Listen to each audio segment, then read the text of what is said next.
miscommunication trope over 30 years.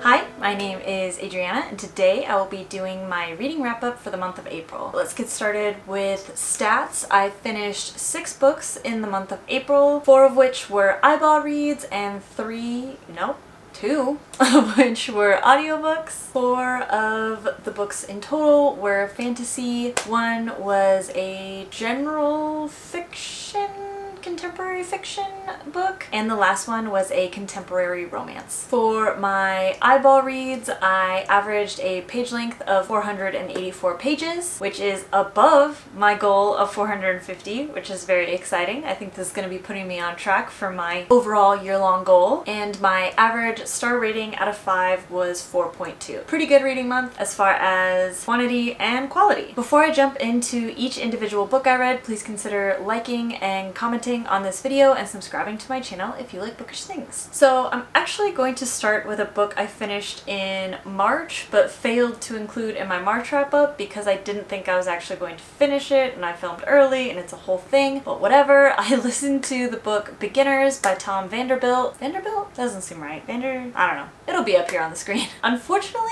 I did not like this book. I don't know if my expectations weren't set correctly, but based on like the beginning of the book and the foreword and everything else, I thought it was going to be a little more strategies on how to, start learning a new skill or starting a new hobby, how to fit it in with your life, how to feel better about not being good at something right away. And what it more kind of ended up feeling like was just this rich guy with a lot of time on his hands talking about all of these great new things he's learned how to do and how beneficial it is for your brain to learn new things, which duh, it's the whole point of the brain is to learn new things. So yes, that's good for the brain. And I don't know, the part that like really kind of irked me was talking about, it was one of the parts where he's talking about learning new skills is good for the brain, and he mentions that learning a new skill from a coach or from like a physical person teaching you how to do it, getting that instant feedback is the best way how to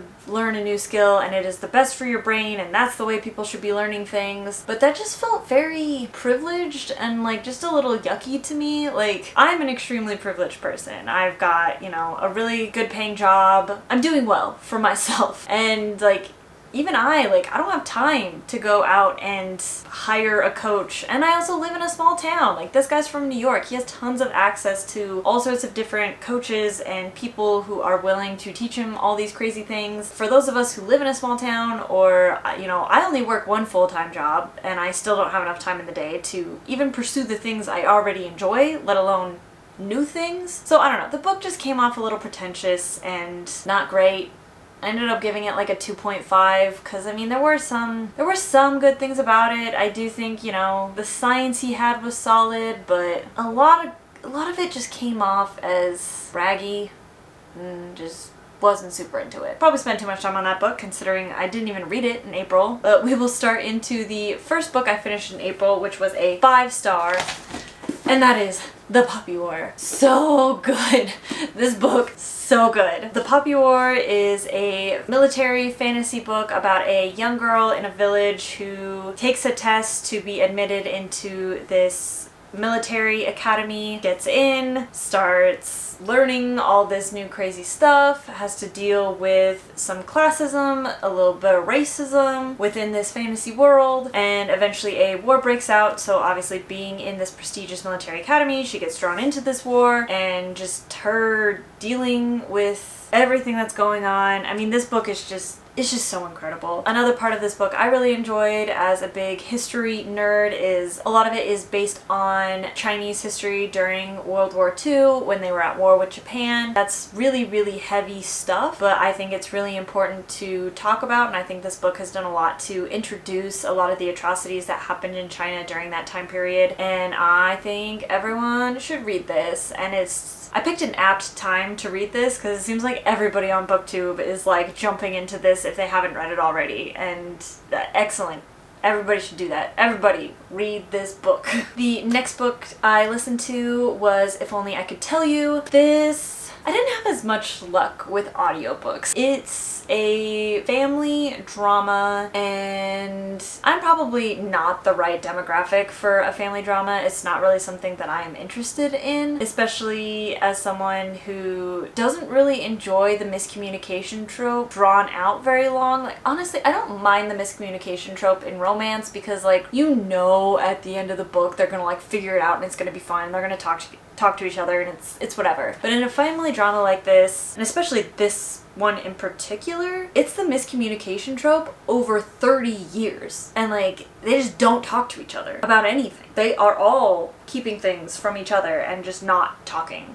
And it just doesn't make sense to me. And the other thing about this book that was not great for me personally is I just don't really like reading about unhealthy sibling dynamics. That's just a personal preference. So I didn't really like this book. This book was not for me. I can understand why people would like this book. I think it was really well written. I think it is, you know, a fairly realistic depiction of something like this could happen, but I didn't like it. It's just not for me. The next physical read I had, also 5 stars, which, no surprise, The Dragon Republic. The next book in the Poppy War trilogy. This book focuses a lot more on the main character, which I don't even think I ever said the main character's name from the Poppy War. Her name is Rin. So Rin has to kind of deal with the post-traumatic stress of what happened in the first book. I don't really want to say anything else because I don't want to spoil anything for the first book by talking too much in depth about this book, but this was another 5-star, and I will be starting The Burning God soon. I'm hoping that is another 5-star. The next book I listened to, it was actually a success. This was Comfort Me with Apples. So good. This was another 5-star read for me. I heard about it from Christina from the Roomies Digest. She listened to it in one of her more recent vlogs, and I definitely think it's worth a listen. It's really, really short. I think it was only like 2.5 hours, and definitely worth it. It feels a lot like a Black Mirror episode, and just kind of creepy and weird, and like you don't really know what's going on, and then like kind of in the back of your head you start kind of subconsciously putting pieces together, so you like kind of subconsciously know what's going on before you like actually know like what's going on. And it's really good, and it's, I don't know, like I think I'm gonna have to get more into like short stories because I just think it just packed such a big punch without a lot of verbiage. It's very good. And being a short story, don't really want to get into the plot at all because I don't want to spoil anything. It starts in this gated community, and this woman, you kind of follow this woman through her day-to-day life. She starts finding things in her house that don't belong to her or her husband, and she's just very confused, and it's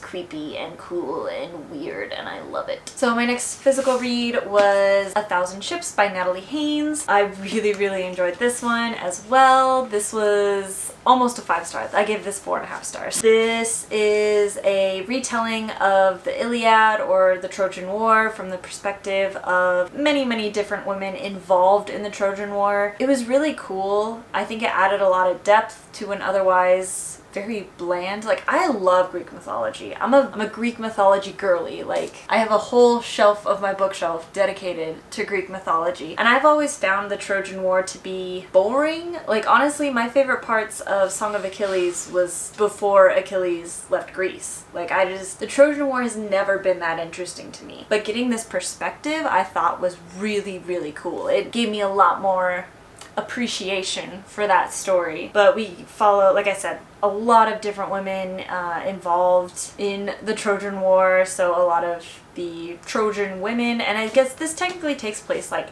after the war ends, so we get to kind of see where they all end up, what happens when these women are either reunited with their husbands or separated from their family and taken away by the Greeks as slaves, and just very good.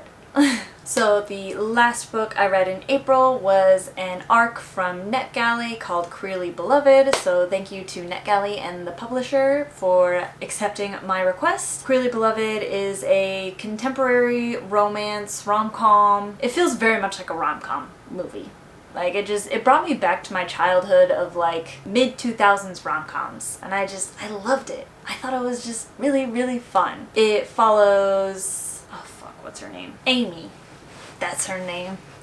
It follows Amy, who is a baker in Tulsa, Oklahoma, who's working for this very Christian bakery, and so she is keeping herself in the closet at work. While at work, she meets this other woman named Charlie, who is an engineer for an oil company, and you know, they meet, they fall in love, things happen, they come back together, and it's great, and I love it. And I really, really loved the character of Charlie.